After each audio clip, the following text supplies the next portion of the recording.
So the person who is ready, the person here to talk to, is Rabbi Donniel Hartman, president of the Shalom Hartman Institute, who I've had a chance to not go there, but I've had a chance to hear you speak a few times at various events. And so when Shmuley suggested you, it was like, ding, that's it, that's perfect. He's written many wonderful books, including Putting God Second, which is one of my favorites, and I hope you've read it, and if not, I hope you will. I'm currently unable to read my paper very well, so my apologies for messing up the bio reading. But Rabbi Hartman is founder of Shalom Hartman, or not founder, president of Shalom Hartman Institute in Jerusalem, and is, does wonderful podcasts, has written many books. There's a new book coming out in November.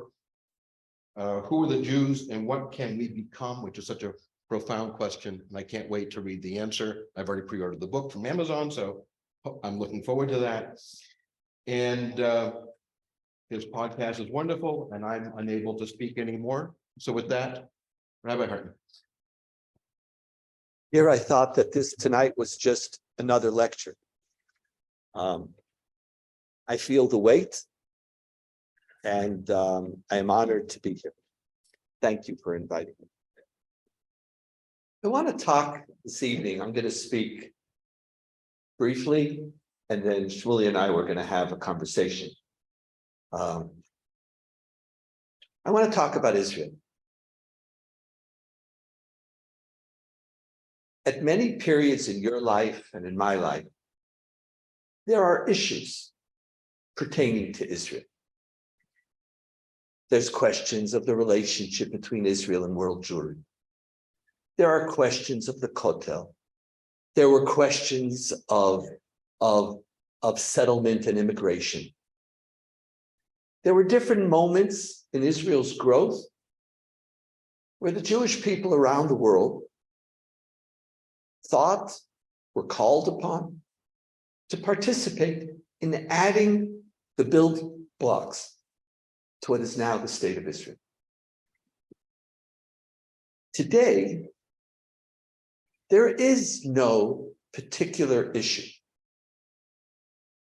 It's not immigration. There is no particular cause that we need to talk about. The cause today is Israel. Is Israel itself. Is Israel's future. When we look at the last 20 years, since the end of the Oslo Accord and the beginning of what was then the Second Intifada, Israeli society, not as much you, but Israeli society as a whole changed. Imagine a number of years in which the future is glorious. Imagine all of your dreams being able to taste the possibility that they will be fulfilled.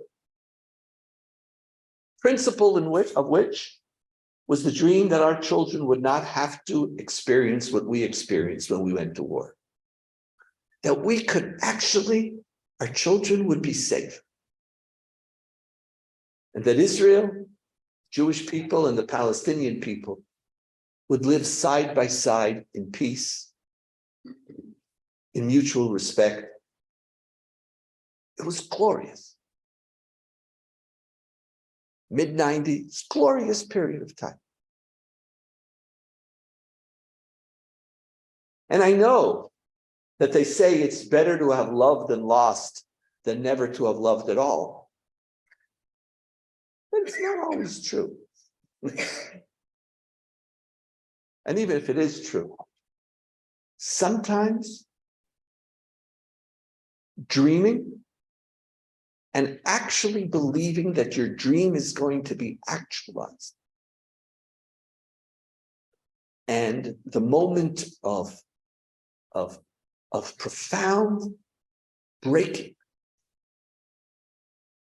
transform, I believe, most of the Jews in the state of Israel. a form of PTSD in which Israeli society was beginning to reach out and to ask questions about what could the future be? What do we want? Who do we want to be? What do we want for our children? And feeling that our destiny is not shaped by our dreams, but is shaped by our neighborhood. And like Jews throughout history, we're going to survive. And for 20-something years, Israeli society has principally looked inward. Looked to, how do I create a society which could maximize within this crazy neighborhood the safety of the Jewish people and of my country? And how can I, in the midst of this, since I'm not going to get what I want, how do I create a Garden of Eden in the midst of this hell? What do I need to do?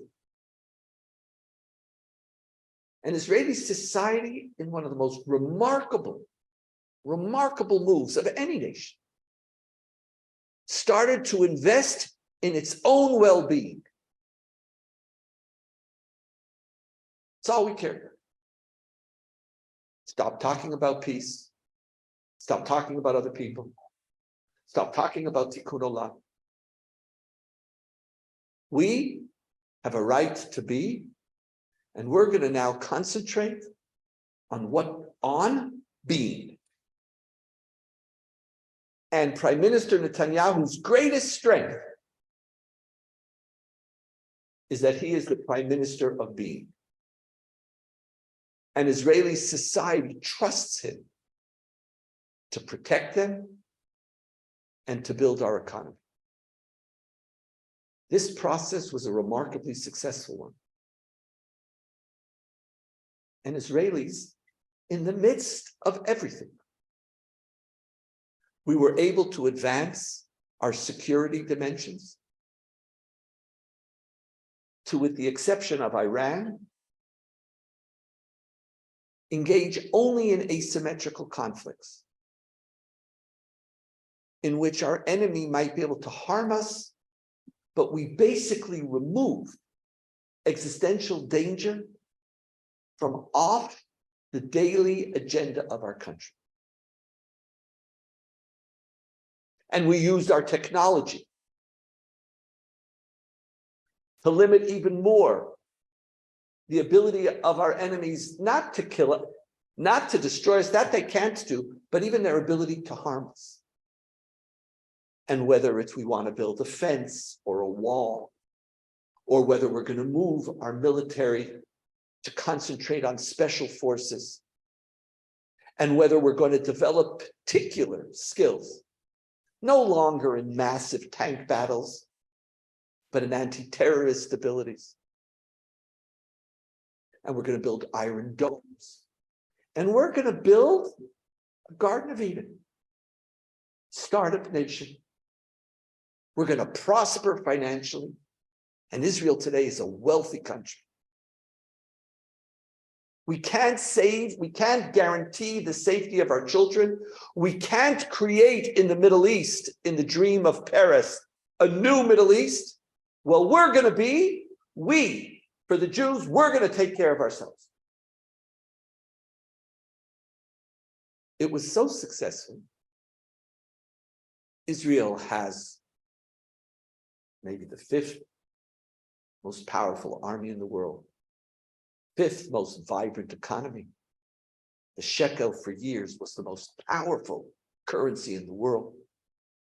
And you know what the kicker is?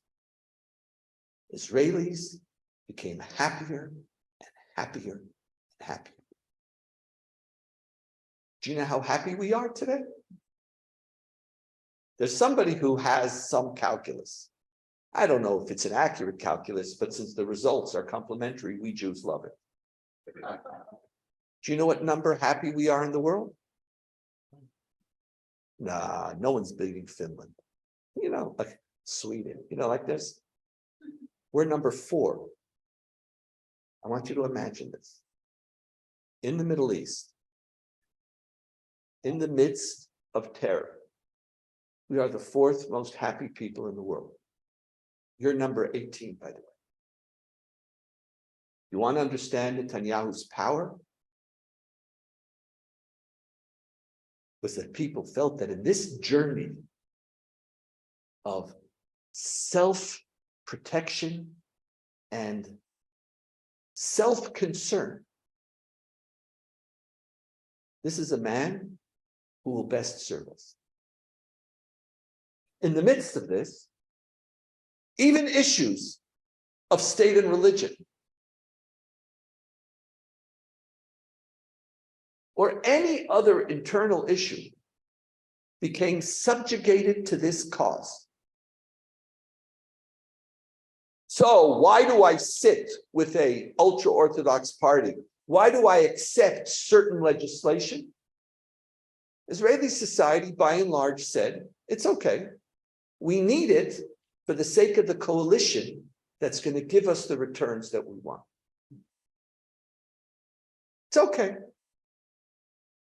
Having a coalition which could further this cause was an end unto itself. Because on the surface, you have to remember, Netanyahu is not, or the Likud aren't natural coalition partners with ultra-Orthodox. In 2003, Netanyahu was the enemy of ultra-Orthodox when he put forth a budget and various legislations to limit allocations to ultra-Orthodox to ensure that they would go to work. He was at the time their enemy. But over the years, a very, very stable coalition was formed. And this was its primary agenda. Now, on an individual level, Israeli society wasn't just materialistic. On an individual level, Jewish life grew in Israel, moral discussion, concerns, values permeated the private sector.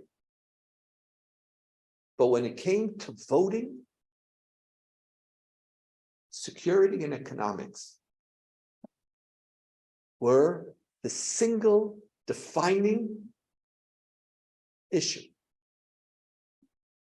for the electorate. And in many ways, as an Israeli, it's been a remarkable run. It's been a remarkable time. While there are challenges, life in Israel is joyful. Life in Israel is filled with possibility. Israelis have the highest birth rate of any OECD country. Having children is the greatest testimony of the possibilities that the future is bringing. Even though we can't have peace, we have learned to live and to set aside the Palestinian conflict and to pursue our agenda as a country.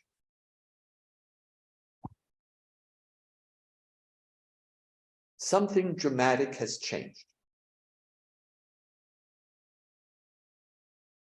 And the Israeli society that you see today is not the same Israeli society in PTSD, post First, Second Intifada. It is a society going through a transformation which makes me more optimistic for the future of Israel than I have ever been since the beginning of the Oslo Accord, which didn't work out. But if we're talking about Israel's future, right now, a new chapter and a new story is beginning to unfold. The same energy that Israeli citizens called upon in order to work on our military, physical, and economic security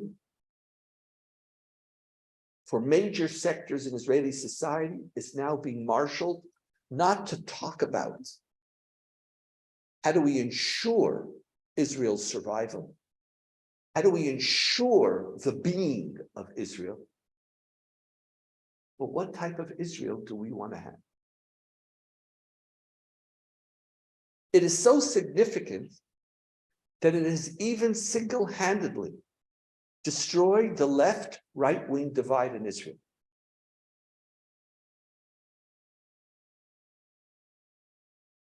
Just Netanyahu, not Netanyahu, not dissimilar to just Trump or not Trump, created two very solid blocks.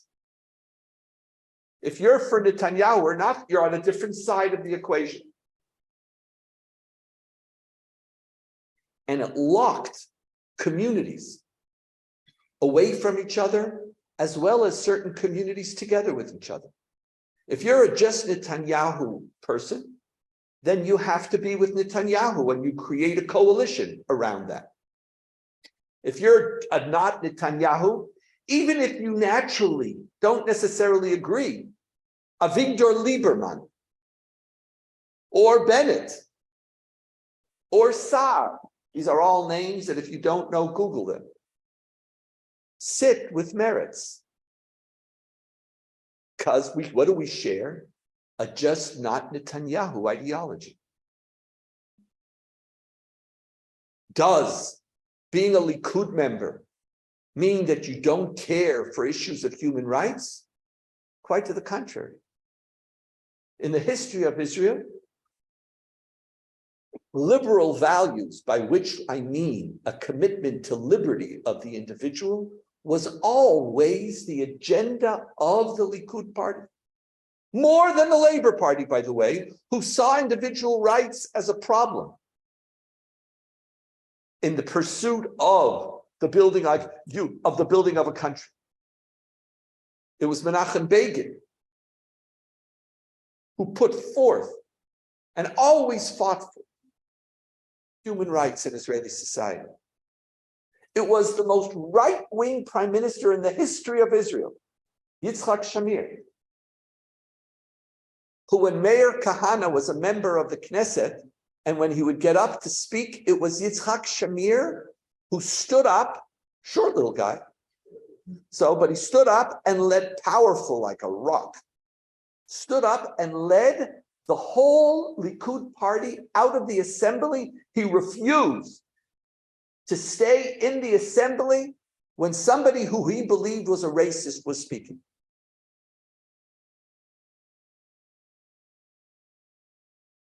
Holding on to the land of Israel might be necessary for security.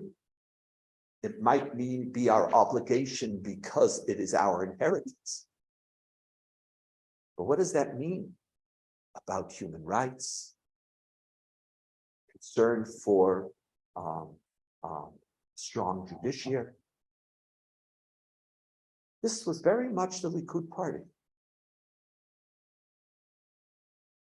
But over the years, a coalition was formed because it was the strongest and most natural coalition to further the security and economic agenda. Part of what's happening now is a redrawing of the map of Israeli society.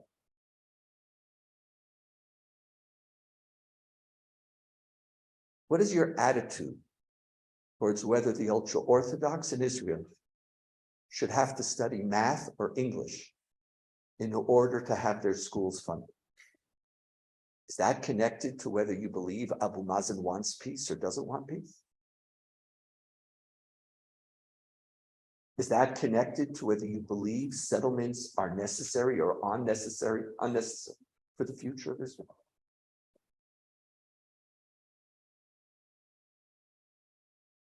Should we have an Israel separate but equal when it comes to women in Haredi or in certain religious Zionist sections, is that connected to a right-left wing divide? Should there be two kotels to serve different types of Jewish ideologies and sensitivities in Israel? Bennett is the one who pushed it. Sharansky is the one who came up with the deal. Netanyahu is the one who advocated. This is not a right-wing, left-wing issue. But because of the just Netanyahu, not Netanyahu, we fortified a division in Israel. And the Israel that you could see now, you see it in the marches, partially, but you also see it in all the polls. Something new is happening. And the issue today in Israel is Israel, not our survival against Iran, but what type of country do we want to have? For decades, while we concentrated on security and economics, we knew that we wouldn't fall off the cliff because we had somebody, an Abba or an Ima, like your Abba. And by the way, every father should be blessed to have a son who speaks that way about it. That's as good as it gets. But we had an Abba and an Ima who would make sure that we don't get lost. And do you know what that Abba and Ima was called? The Supreme Court. We liked an activist Supreme Court. They're supposed to take care, they're going to take care. Netanyahu lived by it because he himself is not an extreme person, but he would have to build coalitions with people who he did not agree with. So he always tried to have someone to the left of him so that he could say, I had no choice. But he could also sit and say, I would do it, but the Supreme Court doesn't let me. It just doesn't let me. And by the way, this is just a little window, which I won't get into, but you could look up and read more on. One of the reasons why certain segments of the religious Zionist community have such animosity to the Supreme Court is because if the Supreme Court is Mar Abba and Ima, how come you didn't protect me in Gaza? How come you didn't protect me? You're supposed to care about rights. What about my right to live? What about my right to trial, to innocent until being proven guilty? And a lot of what went on in Israel around the withdrawal from Gaza entailed not insignificant violation of religious Zionist rights. And there's a visceral, it's like when your father or mother betrays you, you're supposed to be the protector, but I see you're selective in your protection. But for much of the country, they took care, it was fine. Nobody thought about, does the Supreme Court have too much power, not enough power? Life was fine. And in fact, for the majority of this period of time, we had a Netanyahu right-wing government. But now, it didn't have to be this way. But it is a blessing that it was. And with that, I'll conclude and we'll start schlusing. A reform of the judiciary. There is no single human institution that is not open to a reform. Anybody who claims that a human institution is perfect is either a fool or an idol worshiper. Every human institution could be questioned. Every human institution, somebody could say, is there a better way to do it? For sure. A reform, we could talk. And before this process, I never thought about it. Now I spent over 100, 150 hours studying. Now I know that in fact, there are lots of legitimate issues with some of the power that Israel's Supreme Court has. A reform, sure we could talk. But because what was put on the table wasn't a reform, but the reform, a package. And it was done in a way which was clearly not a part, or at least as it was communicated, wasn't communicated as a way of improving Israel's judiciary. It became a power play of I'm going to win. In 2 months, I'm going to put together the reform, which would have made Israel's Supreme Court the weakest Supreme Court in any Western democracy. Not a reform. In the current status, Israel's Supreme Court is the most powerful Supreme Court of any Western democracy, as it is now. The reform, as in its totality, is going to be devastating. And Israeli society looked and said, okay, we have money, we have wealth, we have security, but for what?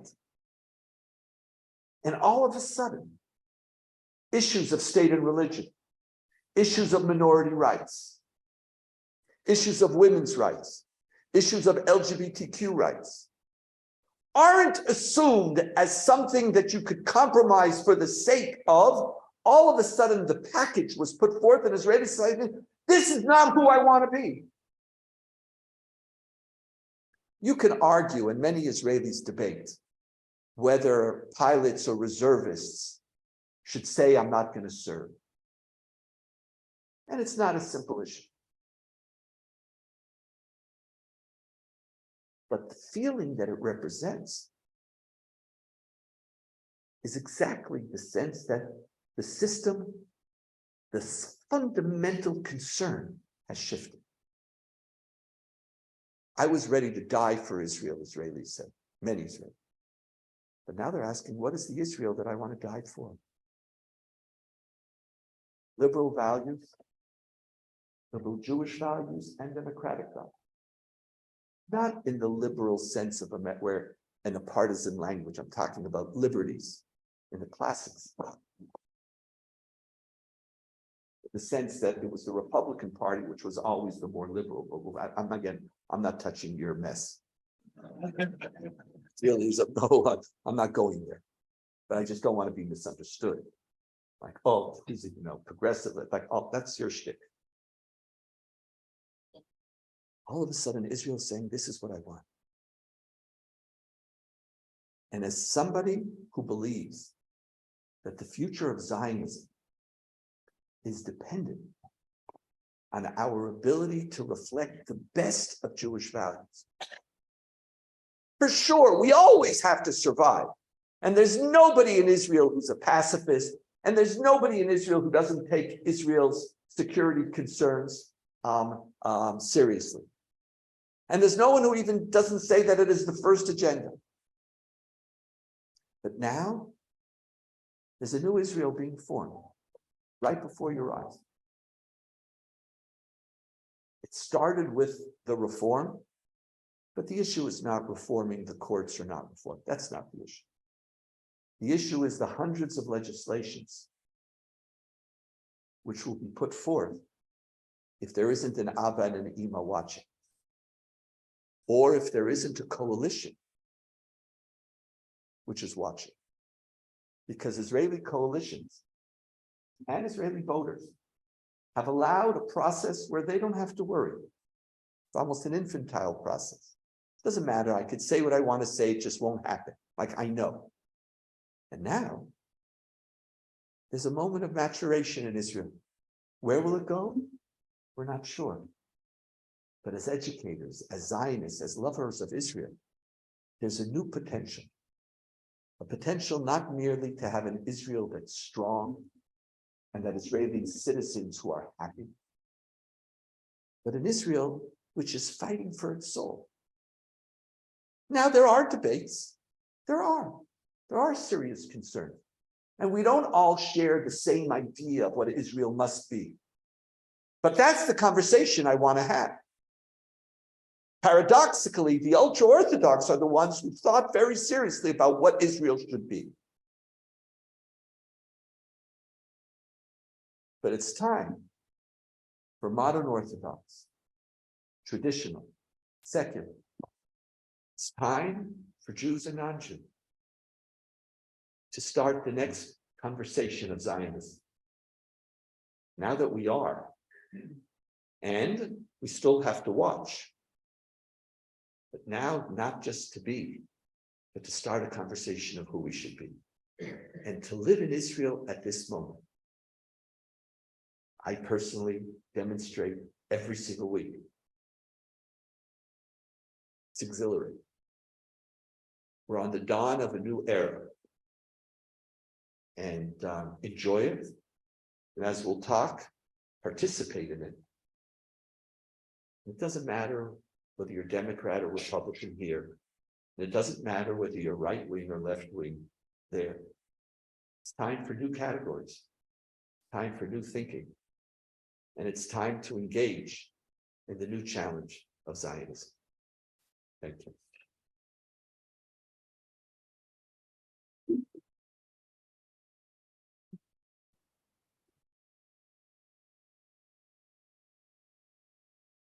As always, so powerful and brilliant and thought-provoking. So thank you for being with us. Maybe we can start out here in the diaspora before we go into the inside baseball of Israel. So, there are those who demonize Israel consistently out here, who it so happens we are the worst of the oppressors. It so happens we are the worst of the colonizers. It happens that we are the worst occupiers. And every tool should be used against this project, whether it's boycotts or, supporting violent coalitions.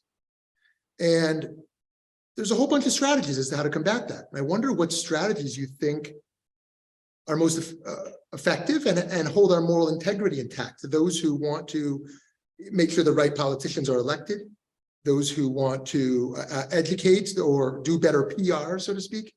And I wonder, for Jews who feel that there is a growing diaspora threat against the state, what do you think keeps our moral integrity intact and is strategically most effective?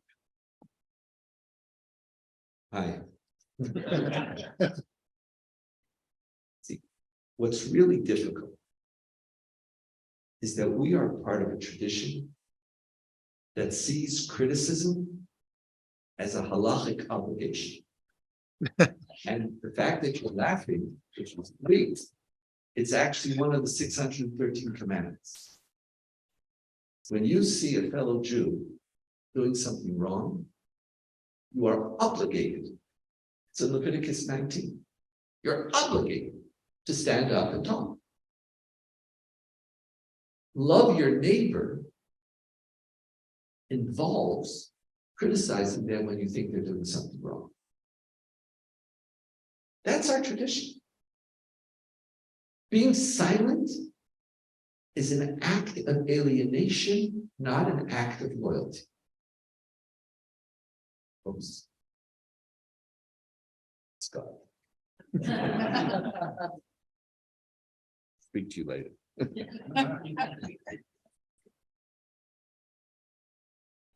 So in that context, it's very hard for us to figure out what are the boundaries.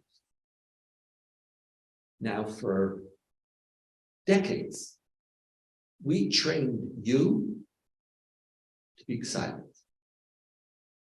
Not everybody listened, but a big part of the Zionist discourse was you have to be lovers and supporters who only say amen. And by and large, you accepted it. Israelis wanted you to be silent because they really didn't value your opinions. Because it's not just that you don't live in Israel. According to Zionist ideology, the only meaningful Jewish life is in Israel. The world is divided between Shoah and Tkuma, between Holocaust and renewal and rebirth.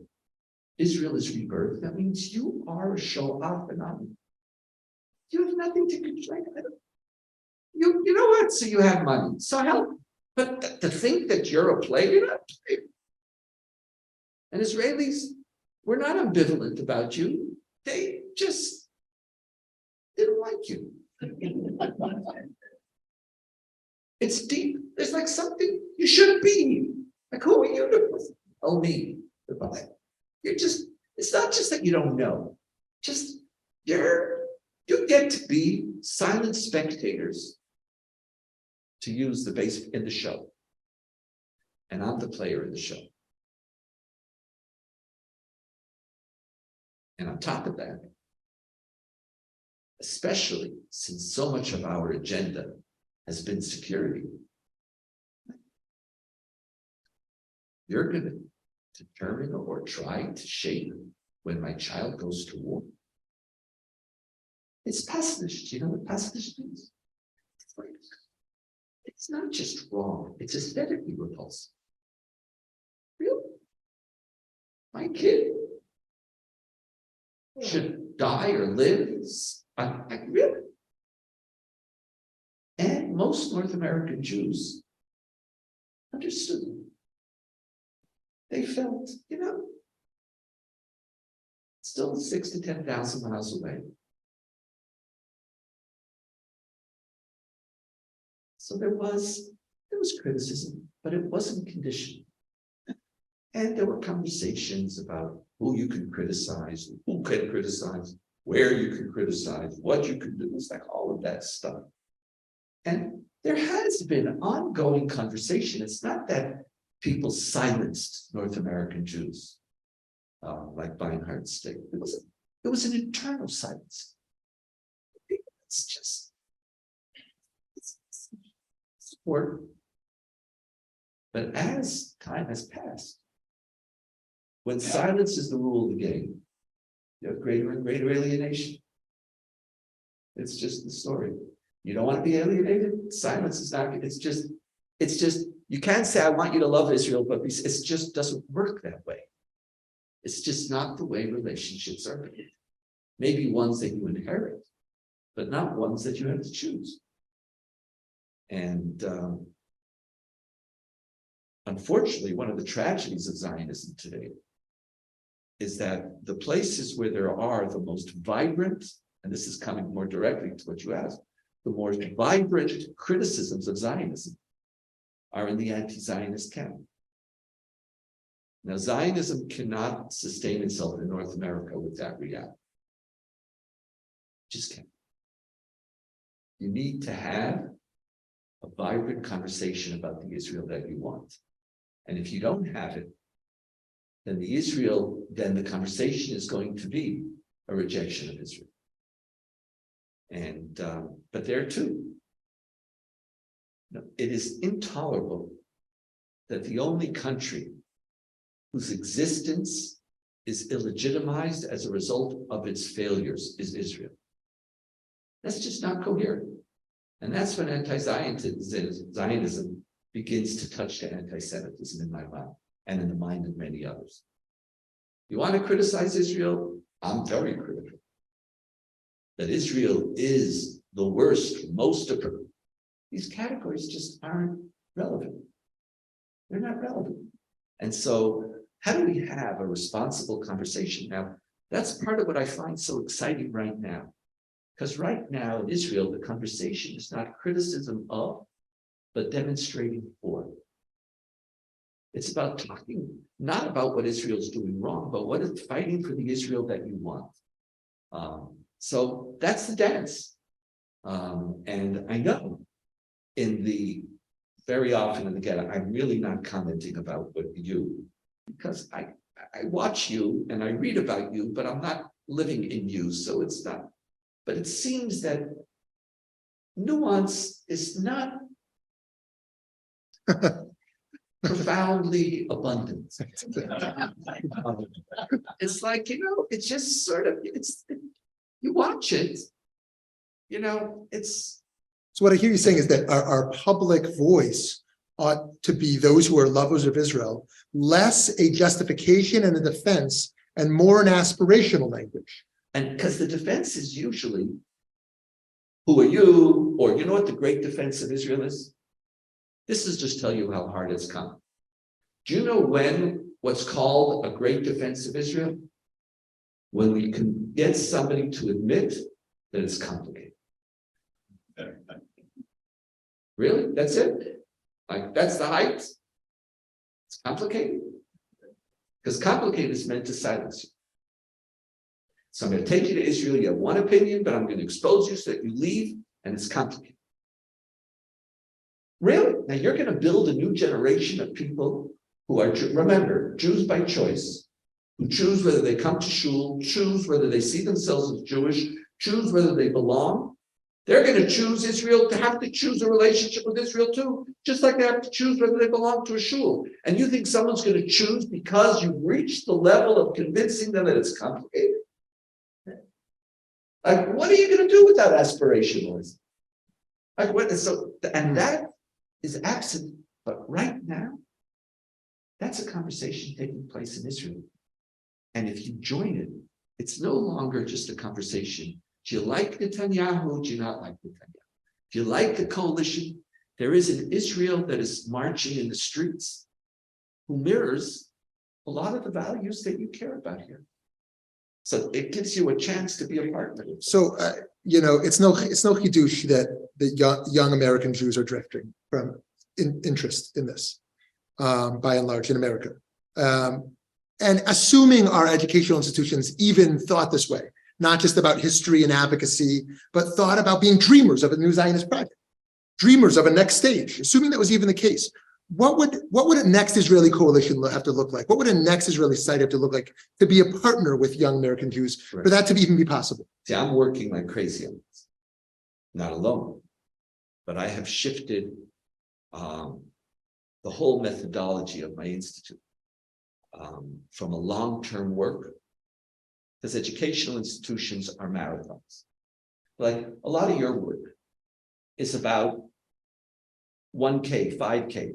Like you're not saying, oh, someone needs a shower. Like, yeah, I gotta get him a shower tomorrow, right? So I'm not a short-term 100-meter dash, even though very often issues of social justice require the 100-yard dash. Like if you're not like, hello, it's today, right? And that's a lot of the weight that you carry as you try to live and fulfill your responsibilities. I have 3 years. We can't have another coalition. And here I'm being very partisan. I'm not being right-wing or left-wing, but I'm being very, very political.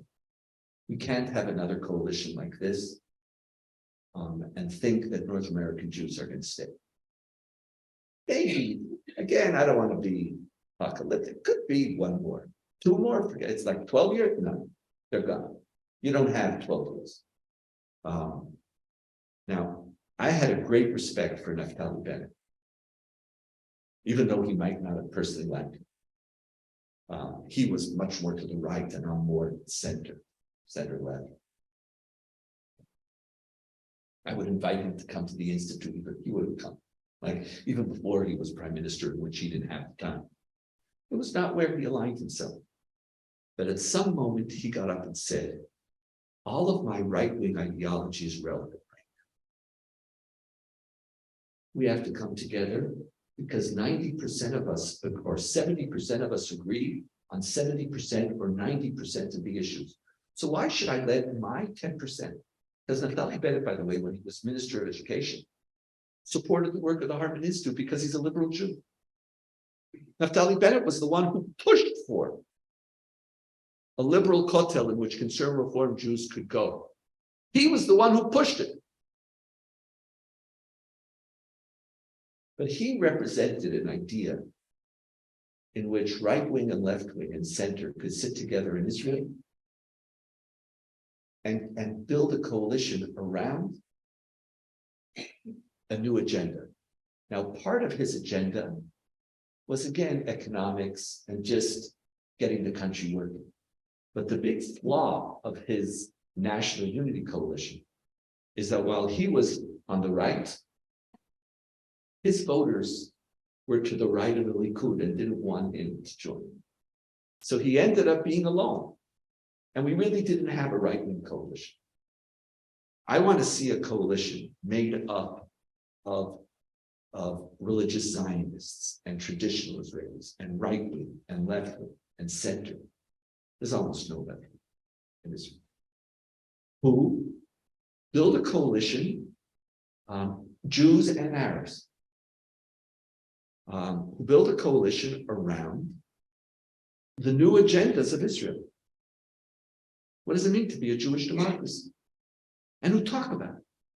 Now, I'm willing for, by the way, the ultra-Orthodox to join that coalition. I think it's even valuable, but it has to be with new rules. The ultra-Orthodox could advocate for, how do I protect my space? Like every other citizen in Israel, they're deserving of respect and protection. But you don't get to decide how I'm supposed to live my religious life. It is incoherent that the ultra-Orthodox should control a rabbinate that they themselves don't even use, because it's not kosher enough. Mm-hmm. They don't. They have their own. They don't use the rabbinate. But they're controlling the rabbinate. They're controlling conversions when they themselves don't send converts to the rabbinate. Like, what are you talking? It's inconceivable that Israel should have only one rabbinate. I have a rabbinic school at the Hartman Institute. I ordain religious and secular men and women. Anybody who could create them, who could enable more Jews to love Jews. That's like, I don't want more people to be like me. There's enough of me's in the world. I could do, but anybody, a secular gay man, asks me, Donniel, why are you ordaining me?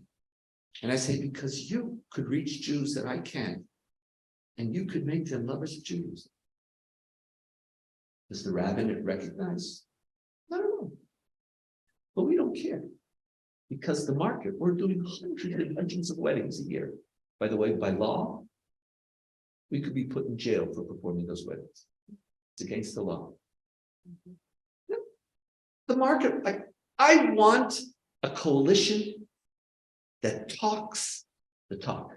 Not what the borders of Israel should be, but what should happen inside. Not just economic prosperity, but now, in light of this last election, what do we want a Supreme Court for? Should we add a constitutional referendum on equality? What does it mean to live with 20% of Israel who are non-Jews? We never thought about it. Like, we never fully worked it out. We never did. And so for the first time, 40% of Israel in the last election voted for parties which said, I am going to sit with Mansour Abbas. Even though he was in the former code, no one voted for that. It was an unknown. It was actually Netanyahu who made it possible, but that's just a quirk of history, but that's an interesting phenomenon. But they voted for it. Now we see approximately, again, it depends, before Gaza, after Gaza, approximately 20, according to certain polls, a third of Likud voters don't plan on voting for the Likud again. A third of those who voted for Smotrich and Ben-Gvir, and in some polls even more, are saying that we're not going to vote for them. So the shift has happened. There's a new coalition there, but it has to be a coalition, not just, this was like, it can't just be about business. It can't just be about lowering housing, which is important. It can't just be about roads. It can't just be about startup nation. It has to be about values nation. And that type of coalition, which embraces different people who have different issues of what Israel needs for its security, since at least for the foreseeable future, there is no dramatic move that's going to happen in Judea and Samaria. Abbas is in the 17th year of his 4-year presidency. That's not a joke. That's a fact, just a fact. He's in the 17th year. And the reason why he can't have elections is that if elections will take place in the West Bank or Judea and Samaria, Hamas is going to win. Nobody is engaging in a peace process with Hamas and Islamic Jihad. It's just, I yearn for it. I want a two-state solution, but okay, it's just not for the next It's just not the issue. That type of Israel, which speaks those terms, which has theories about refugees, something I know you're standing up. But in Israel, we have 28,000 refugees. And when Ayelet Shaked became the Minister of Interior, the first thing she said, I'm going to do is I can finally deal with the refugee crisis, which is undermining the Jewishness of Israel. 28,000 African refugees are undermining the Jewishness of Israel. There's 7.7 million Jews, 2.2 million non-Jews. 2.2 million and 27 is now a number that's just changes the whole story. Let's talk about refugees. Let's talk about who is a Jew. Let's talk about state and religion. Let's talk about our values. Let's talk about the country we want to live in. And now it's possible. And a coalition that will do that is the coalition that it's not a partisan coalition. It's a Zionist coalition. And I'm not sleeping at night trying to figure out what I need to do that about. Amazing, amazing. So diving back into the judicial reforms. Firstly, there are those who suggest that the divide is enormous. Those protesting hundreds of thousands here, those protesting hundreds of thousands there, couldn't be more different in their view of what they want the state of Israel to be. And others suggest actually, they largely agree it's pretty nominal. It's pretty small differences. Where do you land on that? And what type of reforms do you think are valid? And what types of reforms specifically do you think are pose this existential threat? Move us to the weakest Supreme Court. There are people who are for the judicial reform because they think it's necessary for Israel's democracy. There are people who are for the judicial reform who don't care about democracy. And they want to limit the Supreme Court precisely because they want to limit its ability to influence policy. So the judicial reform is made up of different groups of people. They're not the same. It's not the same motivation. So, for example, Kaufman from UTJ, something like that, United Torah Judaism Party, the ultra-Orthodox party, says, I didn't want judicial reform. I don't care about the makeup of the Supreme Court. All I want is an override clause. So that when the Supreme Court decides whatever it decides, a simple majority of the coalition could cancel the Supreme Court decision. So he says, knock yourself out. I don't care. You can have all left-wing communists on the court. Secularists, I don't care. I don't care what you decide. I just want to be able to override you. So he says, I don't need to limit your power. I just need a veto. And that's the override clause, which, because it was added to the judicial reform, destroyed the conversation about judicial reform. And even those who support judicial reform, even those who advocated for it, the heads of Forum Kohelet, who've been working on it for years, themselves say, override clause a mistake. It was a mistake. Now, there are some people who just want a smaller Supreme Court, and people like Ben-Gvir or some within the ultra-Orthodox who just don't like you, who have an ultra-nationalist or vision of Israel that should be dominated by halakha, and don't want a court that leads, that limits on the basis of a notion of human freedom, dignity, and rights. They don't want it. So when the Supreme Court says, I'm sorry, you can't put women on the back of the bus. You can't. All the women don't care. Everybody's happy. You can't put women on the back of the bus. You can't decide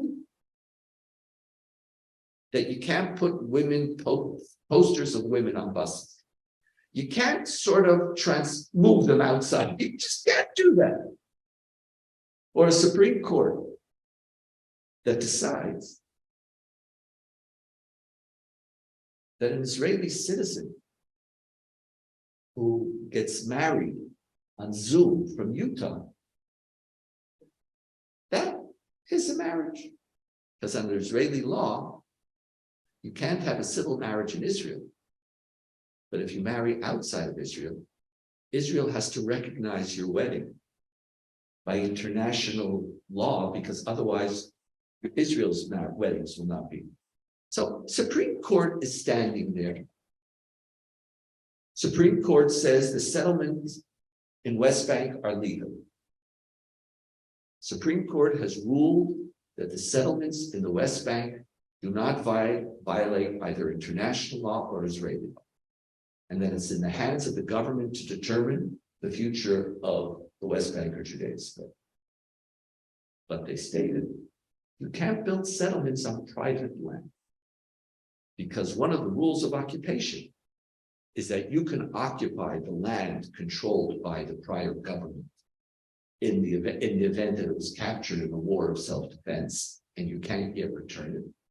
But what you can't do is take the local population and remove them. And one of the key issues is whether you can take their land. That's it. This is, so there's something that I want to be able to do whatever I want to do. I want to be able to start a bunch of settlements wherever I want to settle, so that to make sure that we are in the midst of each other, because there is an ideology which sees conflict with Palestinians as essential for the future of the state of Israel. And it is only through conflict that we are going to fortify our national ideology and consciousness. So all that is there. So when we come to the Supreme Court, so those who don't care about democracy and human rights, there's nothing to talk about. But there are many, many people who advocate for reform because they feel that Israel's Supreme Court is too powerful and anti-democratic. If you share with me democratic values and principles and sensitivities, I could talk to you. Good people could share values but disagree on policy. Now, the biggest issue, which is legitimate in the reform, and you'll decide how much detail you want. There is a right, every court uses the category of reasonableness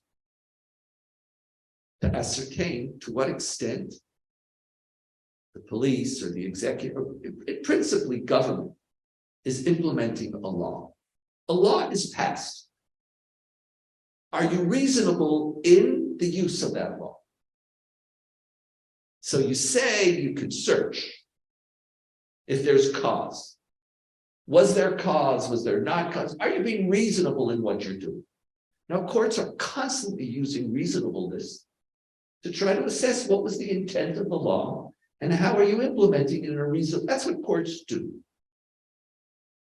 But in Israel, the Supreme Court doesn't just assess the reasonableness in the implementation of law. It has set itself up to determine any decisions of the government, whether they're reasonable, on the basis of criteria which have no legal basis. And one of the things that elections are about are people picking representatives to determine what they think is reasonable. And so even if there's not a standing, for example, and no human rights are being violated, the court says it's not reasonable and has positioned itself and intervened in the political discourse in ways that, as people have taught, that's unreasonable itself. So there is room. There's room, and we could talk.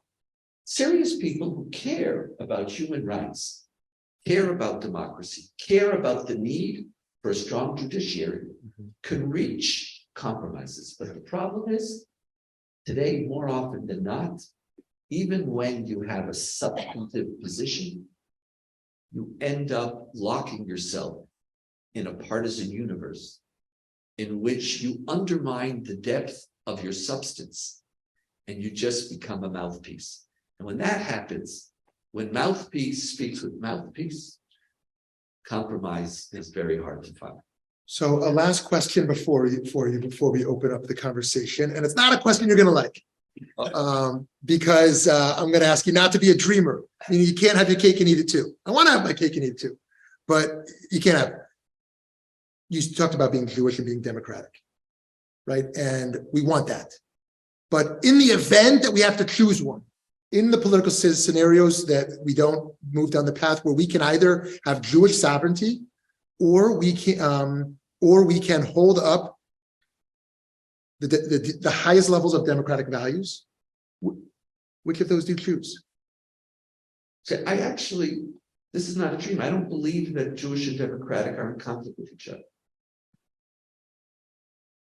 When it comes to self-defense, I have that right under human rights. Self-defense is a human right. So I don't compromise on my people's safety and on my country's security. I'm not. I am for a two-state solution. But right now, I know it can't be implemented. And I don't want to, and I won't even try to implement it because I have a right to live. So right now, if I could go back 50 years. So you said we could suspend the democratic values. It's not, see, the words are complicated. It's not democratic, it's a commitment. I am committed to the equality of the Palestinian people and to the creation of a Palestinian state that will live side by side with Israel, as long as it could live side by side with Israel. And the fact that it cannot is not undermining my commitment to human rights. I'm sorry, maintaining the current status quo is not a human rights violation if the other side is not creating a possibility of the fulfillment of my right to live. Now, so on that's again. Now, do I think we were always right? No. Do I think we could have done other things? Sure. Would it have helped? I don't know. Would I build settlements outside of the settlement blocks now? No. Would I create tax incentives that people should leave the small settlements outside of the settlement blocks? Yes. Instead of giving people who live outside of the settlement blocks tax incentives, I give them tax liabilities. There's things that I would do. But the statement that the occupation itself is an inherent racist apartheid regime, I think it's just simply wrong. Could we do it better? Yes. But you have to ask what other alternatives are on the table. And I at least believe, not that it's complicated, I believe that it is exceptionally reasonable to argue that under the current conditions, a negotiated two-state solution is not possible. Now, but then you continue. So I'm with you. Now, when it comes to inside the state of Israel, there's no existential threat. And the more democratic Israel is, the more Jewish it is, because for me, democracy is part of my Judaism. Now, I know that there are people who don't believe that. Okay, I have a cultural war and struggle with some of Israel. But the majority of Israelis embrace democracy as a Jewish value, as inherent to the Jewish state. This is the Declaration of Independence started it. And we're back there. That's where they are. So I'm having difficulty articulating the moment when I'm going to have to compromise my democratic values for the sake of my Jewish values. I think, for me, a Jewish state, again, if we were a minority in Israel, would I keep Israel if we were a minority who had to limit the rights of a majority to vote? My answer is no. But that's not the case. We have we won. And part of what we want is the ability for democracy and Judaism we could be proud Jews and embrace equality for all of Israel. Yes, does that mean that Israeli Arabs we're going to have to come up with new immigration policies to allow family unification? Sure. Does that mean that Israel's going to have to look far more seriously about its responsibilities to refugees around the world? Sure. Does that mean that Israel is going to have to allocate its resources equally amongst all of its citizens? Sure. I just don't buy the moment when, tell me when that moment will be. And then if it's security, if it's not engaged in my right to self-defense, which is a democratic human rights issue, I'm never going to choose. I am going to have my cake and eat it. Okay, very nice. Okay, so what I'd like to do is maybe take 4 or 5 questions now, and then you'll just give a kind of closing address if that works. Fine. So let's hear from a bunch of folks. Eddie's going to work the mic. Thanks, Eddie. Hi there, thank you so much. And it was wonderful hearing you dream about this coalition. Very much past. And I want to push you a little bit on it, because it seems to me, and completely disagree with anything that I'm saying, of course, that sort of one of the ways that Israel has operated in, since its inception and still today to a large degree, is that different sections of the society are responsible for different areas. So, the settlers, they're sort of responsible for, they go and settle where they want to settle, and eventually they get, recognition, but they don't get recognition or whatever. The ultra-Orthodox, they have their sections of society that they're responsible for. The Supreme Court, the secular Israel, they have their sections of society that they're responsible for. And so there's a kind of partitioning of different kinds of responsibilities. And it's sort of, there's been enough mutual acceptance of these different realms that it sort of works out. But what you seem to be aspiring to is something where actually there's a kind of coming together. And I'd like to push you to just be a bit more specific what it looks like, because it seems to me that the reason that Israel looks the way it looks, which is related to the fact that Israel doesn't have a constitution, is because it's really so difficult and perhaps impossible for all these different worldviews actually compromise and come to some kind of agreement about what they can accept or not accept from one another. I think Your decision. You're the one advised. Okay. All right, let's keep going. Thank you so much. My challenge is I'm going to have to remember. So we're going to. Rabbi Hartman, nice to see you again. How are you? Good, thank you. Really nice to see you. My question is, I think there's a lot of people who believe that Netanyahu wants to change the Supreme Court to save himself. Is there any truth to that? Is that valid? I'm going to help you. We're going to take 3 for a first round, and then we'll have a second round. How about that? Because that's going to be enough. Yeah. Okay. Rabbi, this goes back to Shmuly's question about the conflict between Jewishness of Israel and the democracy, the democratization of Israel. Hitler dreamed of a Germany that was Judenist, where there would be no Jews. We now have a member of the Israeli cabinet, Itamar Ben-Gvir, a disciple of Rabbi Kahane. Rabbi Kahane said that when he was prime minister, which fortunately never happened, that all of the Arabs would leave Israel or they would be annihilated. Itamar Ben-Gvir has now said that one of the reasons he's staying in the government is to push for the Judaization of the Galilee and the Negev. I'm sure the Druze and the Bedouins who live there are thrilled with that. How do you reconcile that statement with the conflict in the Jewishness and the democracy in Israel? Okay, let's take a pause on questions there. Let's take a pause here. Thank you. Thank you. Not in order of importance, but maybe in the length of the answer. I don't believe that Netanyahu wants to change the Supreme Court in order to protect himself. I don't think that's the issue. I don't think he himself wanted judicial reform. He wasn't interested. I think he actually figures that it's not going to help him anyway. For him to be prime minister, because somehow the Supreme, it would just stain him forever. And most of this judicial reform is not going to apply to his standing trial. There are other things. For example, changing or appointing a certain person who's attorney general who will then decide that the case is not justified anymore. But it is such, and then the Supreme Court could override it and then they can't. there was one issue, and that was the potential of the court deciding that was unreasonable for Netanyahu to remain prime minister while he's under trial.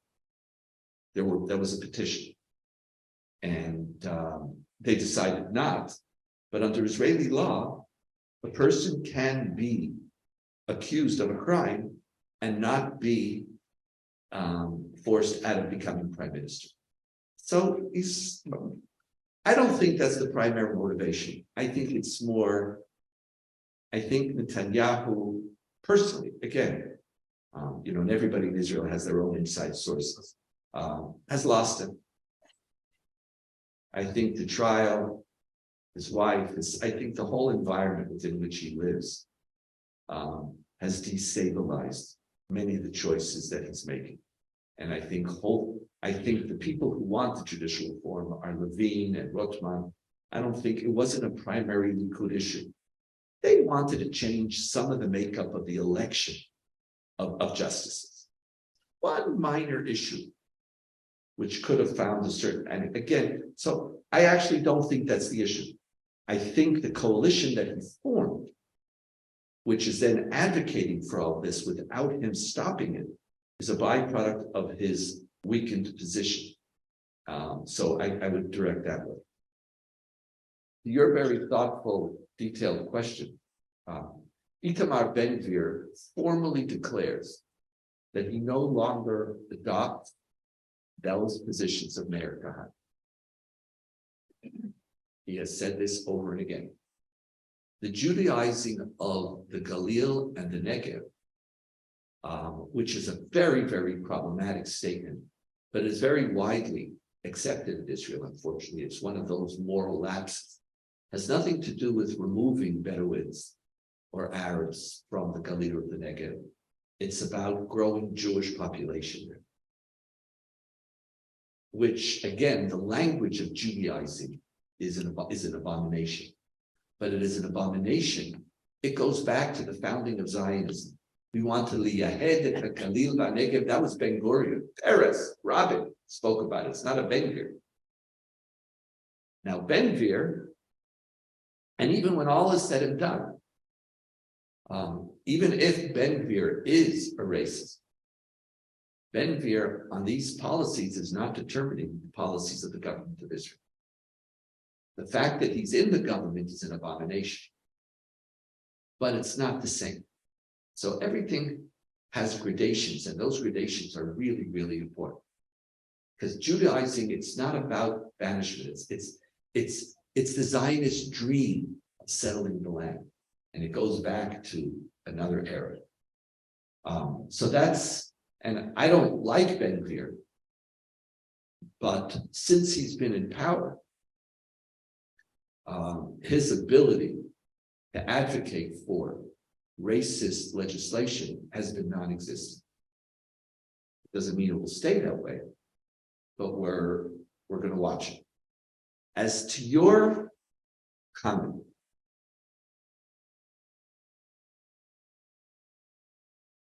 Israel is a profoundly tribal society. And one of the ways that tribal societies, the president of Israel famously spoke about the 4 tribes of Israel. And he spoke about the religious Zionist, ultra-Orthodox, secular, and Arab. And the funny thing about his statement is that we wish it was 4 tribes. There's really 67 tribes, sub-tribes. But part of what's been happening now is the reverse of what you're saying. Is individual tribes trying to govern the lives of other tribes. That's where the system is falling apart right now. If the ultra-Orthodox were worried about a road in their neighborhood being open or closed on Shabbos, that's legitimate. When you want to determine whether a restaurant could be open in Ashdod, where you're not, that's another issue. It's another issue altogether. And even, what are the, it's true, religious Zionists gave up issues of state and religion a long time ago as their central issues. But again, A person could advocate for maintaining control of Judea and Samaria. A person could advocate for natural growth of settlements. But it doesn't mean that a person could then advocate for policies that make peace impossible or which violate human rights. In other words, part of what we have now is a breaking down of the tribal divides. And each group, one of the great ironies of Israeli society is that each group thinks it's a persecuted minority. And as a result, boundaries aren't like I'm fighting for my survival and I have to get into your space. And so part of what is happening, I think some of the critical issues are the breaking down of that. And I think the notion that the Supreme Court is an agenda for the secular, that itself is just not, shouldn't be true. And if it was, that's part of what's changing. So I think we're going to have to come up with a new system on state and religion, human rights, democracy, Supreme Courts, that don't simply fit into the tribal, the old tribal device. I wish Israel was a society in which each tribe said, I care about my rights in my space. Then life would be simple. You know the old Mishnah, two people are holding on to a garment, right? What does the Mishnah say? Two people are holding on to a garment. This one says, I found. This one says, I found. This one says, it's all mine. This one says, it's all mine. That poses a problem, right? What are you going to do? So the Mishnah then determines, it says you have to divide it. But imagine if this one says, two people are holding on to a garment. This one says, you found. And this one says, you found. This one says, it's only half mine. And this one says, okay, that life would be easy. We're breaking down these tribal divisions. And there is a sense of some tribes that they have been subjugated. So, for example, the periphery or the Masorti tribe, Sephardi tribe, feels that the old Ashkenazi establishment has always violated their rights. So it's about coming up with a new social construct, maybe in some cases to move us back to our own spaces, and in other cases realizing that in a country we have to share with each other because that's the nature of a national enterprise. So that's, I hope you feel that I responded. So I'm going to give Rabbi Hartman a chance to give a closing remark. If you just want to offer a closing thought or two. Thank you so much. My pleasure. There's a new opportunity for you to care. There's a new opportunity for you to express your love for Israel. You just have to shift gears. Love for Israel, which for so long expressed itself in support and a willingness to be quiet. You need to activate a new muscle. I can tell you in Israel, for the first time we're watching you. For most of the history of Israel, we didn't care what you did. If you wanted to make it into the press in Israel, there either had to be an anti-Semitic event or you had to assimilate. Those are the two things that Israelis like to report. I'm being serious. But now they're watching. Because part of what we have now is a movement not from the top down, but from the bottom up. It's not a legislative transformation. There is a social marshalling to lay claim to a vision for the future. And in the highly politicized Israel, one of the things that was remarkable is that it turns out that you could have a majority in the Knesset and still not be able to do everything that you want. Turns out that a citizen doesn't just vote every 4 years.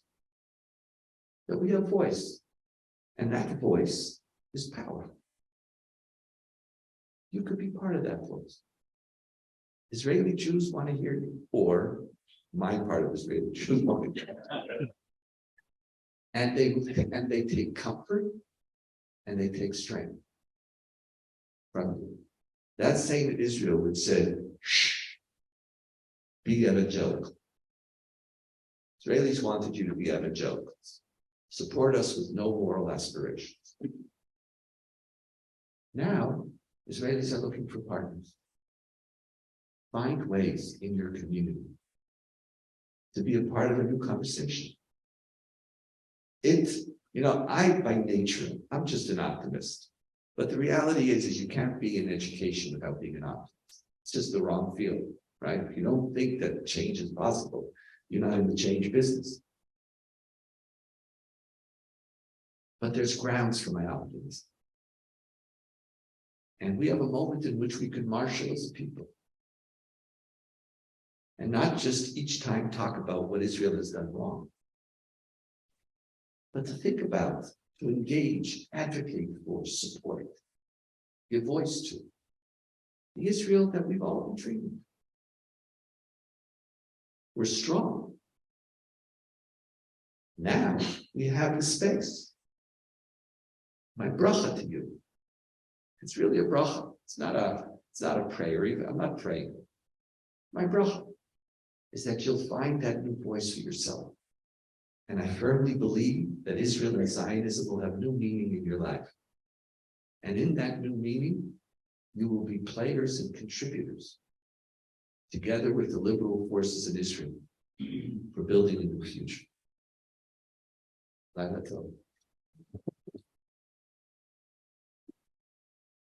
Thank you so much. Thank you so much. Rabbi, since you gave us a bracha, we give you a bracha to continue to have success Thank and joy in all of your work and inspire us to all engage more deeply